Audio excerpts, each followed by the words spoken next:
भेड़िया। Eric 15 साल का एक लड़का था। उसकी मां की 2 साल पहले ही एक कार एक्सीडेंट में डेथ हुई थी। उनके गुजरने के बाद एरिक बहुत मायूस हो गया था। एरिक के डैड की नाइट शिफ्ट होने की वजह से वो उसके साथ ज्यादा वक्त नहीं गुजार पाते थे। एरिक ने धीरे धीरे अपने दोस्तों से भी बात करना बंद कर दिया था। एरिक अपनी क्लास में अकेला बैठकर बस अपनी किताब में ड्राइंग्स बनाता रहता था। पर एक दिन एरिक के साथ कुछ ऐसा हुआ जिसने उसकी जिंदगी बदल दी। उस दिन एरिक की क्लास में एक नया स्टूडेंट माइकल एडमिट हुआ था। माइकल दिखने में एक बहुत ही शर्मीला सा लड़का था। उसके ब्राउन बाल उसके पूरे माथे को ढके हुए थे और उसकी नीली आंखें उसके बालों के बीच से चमक रही थीं। माइकल की इंट्रोडक्शन के बाद वो एरिक के साथ आकर बैठ गया। माइकल एरिक से बात करने की कोशिश करने लगा, पर एरिक किसी से बात नहीं करता था। वो माइकल को इग्नोर करके अपना सर झुकाकर अपनी किताब में ड्राइंग बनाने लगा। थोड़ी देर में स्कूल खत्म होने की घंटी बजी और सभी बच्चे अपने अपने घर जाने लगे। एरिक भी अपनी साइकिल पर स्कूल से बाहर निकला कि तभी उसने देखा स्कूल गेट के बाहर कुछ लड़के माइकल को बुली कर रहे थे। माइकल ने एरिक को देखते ही उसे मदद के लिए बुलाया, पर एरिक ने उस पर ध्यान नहीं दिया और अपनी साइकिल लेकर वहां से चला गया। लेकिन कुछ दूर पहुंचकर एरिक को बहुत बुरा लगने लगा। उसके दिमाग में बार बार मदद मांगता हुआ माइकल आ रहा था। वो वापस स्कूल गया, लेकिन वहां पहुंचकर उसने देखा कि वहां कोई भी नहीं था। तभी एरिक को माइकल अपनी साइकिल से एक रास्ते पर जाते हुए दिखाई दिया। उसके पीछे वही लड़के लगे थे जो उसे बुली कर रहे थे। एरिक भी माइकल की मदद करने के लिए उसके पीछे चला गया। साइकिल चलाते चलाते वो एक ऐसे रास्ते पर आ गया था जिसके दोनों तरफ जंगल था। एरिक को लगा कि शायद वो भटक चुका है और उसने वापस मुड़ने का सोचा। लेकिन वो जैसे ही मुड़ने लगा, उसे जंगल की एक तरफ से थोड़ी हलचल सुनाई दी।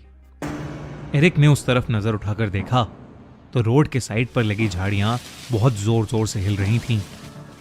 एरिक हिम्मत करके उन झाड़ियों के पास गया तो उसकी रूह कांप गई। उसने देखा कि एक बहुत ही भयानक दिखने वाला भेड़िया एक इंसान को नोच नोच कर खा रहा था। ये देखकर एरिक का शरीर बिल्कुल सुन्न पड़ गया था। उसने ध्यान से देखा तो वो शरीर जिसे वो भयानक भेड़िया चबा रहा था वो किसी और का नहीं बल्कि उसी लड़के का था जो स्कूल के बाहर माइकल को बुली कर रहा था। एरिक धीरे धीरे पीछे जाने लगा कि तभी उसका पैर नीचे पड़ी एक सूखी टहनी पर जा लगा, जिससे एक जोर की आवाज हुई। उस आवाज को सुनते ही वो भेड़िया पीछे मुड़ा और सीधा एरिक के ऊपर झपट गया। एरिक अपना पूरा जोर लगाकर खुद को उस भेड़िए से बचाने की कोशिश कर रहा था कि तभी उस रोड पर से एक कार गुजरी और वो भेड़िया अचानक एरिक को छोड़कर जंगल की तरफ भाग गया। एरिक तुरंत खड़ा हुआ और घबराई हुई हालत में वहां से अपनी साइकिल लेकर भाग गया। उसने जल्दी से जाकर पुलिस को इन्फॉर्म किया और पुलिस को लेकर उसी जगह पर पहुंच गया। पर ना तो अब वहां पर कोई भेड़िया था और ना ही किसी की बॉडी। पुलिस को लगा कि एरिक उनके साथ कोई मजाक कर रहा है और उन्होंने एरिक को डांट लगाकर घर भेज दिया। अगले दिन स्कूल में एरिक अपने फेवरेट टीचर मिस्टर ब्लैक से इस बारे में बात करने गया। एरिक की मॉम के मरने के बाद प्रोफेसर ब्लैक ने एरिक को काफी इमोशनली सपोर्ट किया था। एरिक को यकीन था कि कोई उसकी बात को समझे ना समझे, मिस्टर ब्लैक जरूर समझेंगे। एरिक ने अपने साथ हुआ किस्सा उन्हें बताया और एरिक की बात सुनकर मिस्टर ब्लैक हैरान हो गए और उन्होंने अपने कमरे के दरवाजे को बंद किया और अपनी अलमारी में से एक पुरानी सी किताब निकाली। एरिक को कुछ भी समझ नहीं आ रहा था, पर फिर मिस्टर ब्लैक ने उस किताब को खोला और कहा कि उन्हें ऐसा लगता है कि एरिक ने जो कल देखा वो कोई मामूली भेड़िया नहीं था बल्कि एक वेयरवुल्फ था। वेयरवुल्फ यानी ऐसे मिथिकल क्रीचर्स जो वैसे तो इंसानी रूप में रहते हैं, पर आपे से बाहर हो जाने पर या किसी चांदनी रात में एक भयानक भेड़िए में बदल जाते हैं। ये सुनते ही एरिक के दिमाग में सिर्फ एक ही बात चलने लगी। वो माइकल के पीछे उस रास्ते पर गया था और जो बच्चा कल मारा गया वो माइकल को ही बुली कर रहा था। ये सब सोचकर एरिक को लगने लगा कि माइकल एक वेयरवुल्फ है और उसी ने कल उस पर हमला किया था। उस दिन के बाद से लगभग हर दिन लोगों के लापता होने की खबर आने लगी।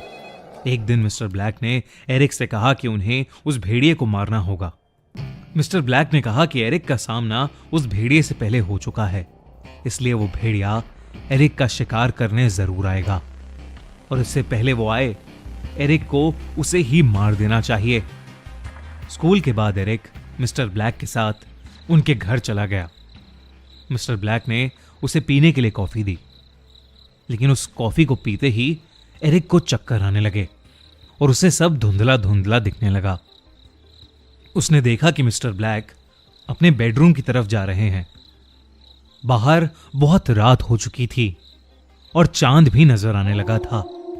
एरिक बेहोशी की हालत में यह सब देख ही रहा था कि अचानक से एरिक को मिस्टर ब्लैक के बेडरूम से एक जोर की आवाज आई। एरिक तुरंत उठकर बेहोशी की हालत में उनके कमरे के दरवाजे पर गया। दरवाजा अंदर से लॉक था। एरिक को कुछ समझ नहीं आ रहा था, तो वो मिस्टर ब्लैक को जोर जोर से आवाज देने लगा और दरवाजा नॉक करने लगा, पर मिस्टर ब्लैक ने कोई जवाब नहीं दिया। एरिक को अंदर से किसी भेड़िए की गुहार करने की आवाज आ रही थी। एरिक ने कीहोल से जैसे ही कमरे के अंदर झांका तो उसके होश ही उड़ गए। एरिक की आंखों के सामने मिस्टर ब्लैक की रीढ़ की हड्डी गोल हो गई और उनके पूरे शरीर पर बड़े बड़े बाल उगने लगे। उनका मुंह लंबा होने लगा और दांत एक जानवर जैसे बड़े हो गए। कुछ ही सेकंड्स में मिस्टर ब्लैक उस खूंखार भेड़िए में बदल चुके थे। एरिक समझ गया था कि वो वेयरवुल्फ माइकल नहीं बल्कि मिस्टर ब्लैक ही थे, पर इससे पहले कि वो कुछ कर पाता, मिस्टर ब्लैक ने दरवाजा तोड़ते हुए एरिक पर हमला कर दिया। वो एरिक को नोचने लगे और एरिक दर्द में अपना हाथ इधर उधर मार रहा था कि तभी उसके हाथ में मिस्टर ब्लैक का लाइटर आ गया। एरिक ने जैसे ही वो लाइटर जलाया वो भेड़िया पीछे हट गया। एरिक ने आसपास की सारी चीजों को जलाना शुरू कर दिया। आग के डर से वो भेड़िया वहां से भाग गया। जब पुलिस मिस्टर ब्लैक के घर पहुंची तो उन्हें दिखा कि मिस्टर ब्लैक का घर जला पड़ा है और एरिक एक कोने में बेहोश पड़ा है। एरिक को जब होश आया तो उसने पुलिस को सब कुछ बताया, लेकिन उस दिन से मिस्टर ब्लैक भी गुमशुदा लोगों की लिस्ट में शामिल हो गए थे। पुलिस को भी अपनी इन्वेस्टिगेशन में कुछ नहीं मिला। उन्हें एरिक की कहानी पर यकीन तो नहीं था, लेकिन उस दिन के बाद से शहर का कोई भी इंसान गायब नहीं हुआ। एरिक उस दिन बाल बाल बच गया, लेकिन अपने साथ हुआ वो भयानक एक्सपीरियंस वो शायद कभी नहीं भूलेगा। आपको क्या लगता है, क्या हुआ मिस्टर ब्लैक का? और अगर आप चाहते हैं कि हम भी वेयरवुल्फ पर एक ओरिजिनल सीरीज बनाएं, तो हमें कमेंट्स में जरूर बताइए और अपने आइडियाज हमसे शेयर कीजिए।